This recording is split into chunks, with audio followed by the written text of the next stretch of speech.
News express live में आपका इस्तकबाल है। मैं शाह मिर्ज़ा। देश बचाओ आंदोलन के बीच वित्त मंत्री निर्मला सीतारमण ने बजट 2021 पेश किया। ये बजट कम और OLX का अपडेट वर्जन ज़्यादा लग रहा था, क्योंकि सरकारी संपत्तियों के अलावा 2 सरकारी बैंक, एक जनरल इंश्योरेंस कंपनी बिकेंगी, 7 बंदरगाहें भी निजी हाथों में जाएंगी, इंडियन ऑयल की पाइपलाइन और स्टेडियम भी बिकेंगे, एयरपोर्ट, सड़कें, बिजली ट्रांसमिशन लाइन, रेलवे का डेडिकेटेड फ्रेट कॉरिडोर के हिस्से, वेयर हाउस बेचेंगी सरकार। आप चिंता ना करें, हवा और पानी अभी बाकी है। 2022 के बजट में सरकार ये घोषणा भी कर सकती है कि अर्थव्यवस्था सुधारने के लिए हर भारतवासी को एक किडनी निकाली जाएंगी, क्योंकि अब किडनियाँ ही बची है बेचने के लिए।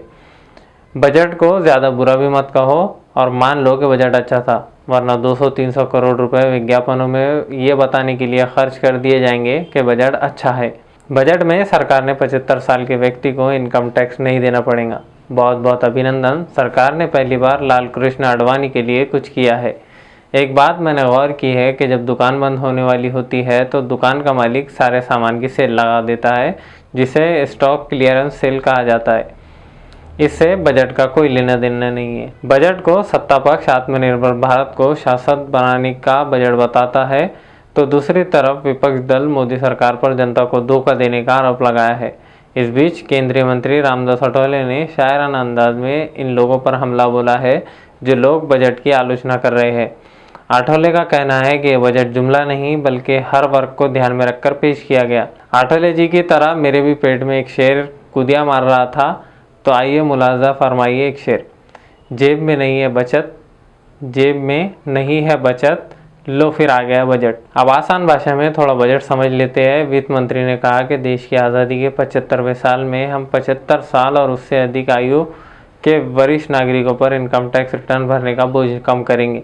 ये बात आते ही कई जगह खबर चली गई कि 75 साल के ऊपर के लोगों पर इनकम टैक्स माफ़ हो गया, लेकिन वित्त मंत्री की बात ध्यान से सुनने वाले समझ गए कि उन्होंने सिर्फ रिटर्न भरने में छूट दी है। जिन वरिष्ठ नागरिकों के पास केवल पेंशन और ब्याज से होने वाली आय है, उनका बैंक खाते से ही टैक्स काट लिया जाएगा, यानी कि CA और कागज़ का खर्च बच जाएगा। बस 75 साल के ऊपर के लोग अगर कोई व्यापार करते हैं जिससे उन्हें आय होती है तो उन्हें टैक्स रिटर्न भरना होगा। दूसरी बात, साल 2020-21 के बजट में सरकार ने स्वास्थ्य के लिए करीब 94,000 करोड़ रुपए रखे थे। इस बार की राशि बढ़ाकर करीब 2,24,000 करोड़ कर दी गई है। ये 137% का इजाफा है। अब ये नया पैसा किस किस हिसाब से बांटा है वो इस टेबल में समझिए। स्वास्थ्य मंत्रालय को पिछले साल 65,000 करोड़ दिए गए थे, जो 10% बढ़ा के अब 71,000 करोड़ रुपए कर दिए गए हैं। ड्रिंकिंग वाटर और सैनिटाइजेशन के लिए पिछले साल 21,500 करोड़ मिले थे, अब बढ़ाकर पैसा कर दिया गया है 60,000 करोड़, यानी 3 गुना। इसके अलावा ड्रिंकिंग वाटर और सैनिटाइजेशन के लिए 36,000 करोड़ वित्त आयोग को ग्रांट भी अलग से दिया है। 35,000 करोड़ यानी जितना स्वास्थ्य मंत्रालय को पूरे साल का खर्चा है, उसके आधे के बराबर वैक्सीन के लिए अलग से दिया गया है। और वैक्सीन के लिए इतने बड़े बजट से संकेत मिलते हैं कि सरकार सबको फ्री वैक्सीन दे सकती है। इसके अलावा हेल्थ के इंफ्रास्ट्रक्चर को मजबूत किया जाएगा, यानी जैसे ज़्यादा अस्पताल, मेडिकल कॉलेज।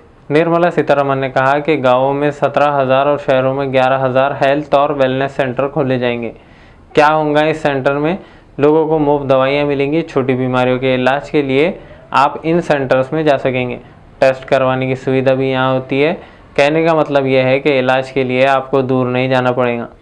और ऐसे सेंटर्स बनाने के लिए सरकार अगले 6 सालों में 64,000 करोड़ रुपए खर्च करेंगी, यानी 3 साल सरकार के बचे हैं और प्लानिंग है 6 साल की।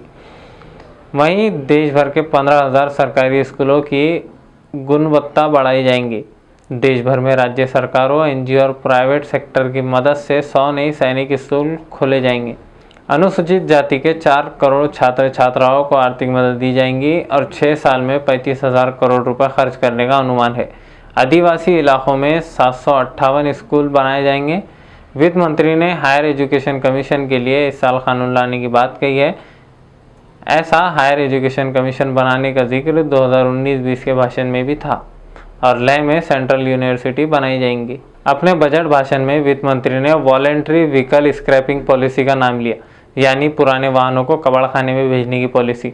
सरकार में कई दिनों से ये बात चल रही थी कि पुराने वाहनों को कबाड़खाने में भेजने के लिए नीति लाई जाए ताकि ऑटो इंडस्ट्री मंदी से निकले। तो इसी पर आधारित पॉलिसी का ऐलान आज बजट में हुआ। 20 साल पुरानी गाड़ियों को फिटनेस टेस्ट कराना ज़रूरी होगा। कमर्शियल वाहनों का 15 साल पर फिटनेस टेस्ट कराना होगा। डिफेंस पर वित्त मंत्री का भाषण रक्षा बजट का जिक्र किए बिना ही ख़त्म हो गया। ये सब जानते थे कि आम बजट के दस्तावेज में रक्षा बजट लिखा हुआ था, तो फिर वित्त मंत्री ने इसे भाषण में शामिल क्यों नहीं किया। आशंका व्यक्त किए जाने लगी थी कि रक्षा बजट में खास बढ़ोतरी नहीं हुई होंगी, इसलिए इसका जिक्र गोल कर दिया गया, क्योंकि अरुणाचल प्रदेश में बना चाइना का गांव सरकार की गली की हड्डी बन गया है। सोना चांदी को लेकर भी बजट में कुछ घोषणाएं हुई। वित्त मंत्री ने सोने और चांदी पर आयात शुल्क यानी इम्पोर्ट ड्यूटी में 5% की कटौती का ऐलान किया है। अभी सोने और चांदी पर 12.5% आयात शुल्क चुकाना पड़ता है, लेकिन कटौती के बाद सोने और चांदी पर सिर्फ 7.5% इम्पोर्ट ड्यूटी देना होगी। इससे सोने और चांदी की कीमतों में गिरावट आएंगी। और भी बातें थी, लेकिन आम जनता के लिए नहीं काफ़ी है। बजट पर प्रतिक्रिया देते हुए पी चिदम्बरम ने कहा कि बजट से निराशा ही हाथ लगी। उनका कहना है कि पिछले बजट की तरह इसकी भी पोल जल्दी खुलेंगी। मनमोहन सरकार में वित्त मंत्री रहे पी चिदम्बरम ने कहा कि वित्त मंत्री ने डिफेंस पर खर्च का कोई जिक्र नहीं किया। चुनाव राज्यों के लिए बड़े बड़े ऐलान किए गए, पर लोग बेवकूफ़ नहीं है।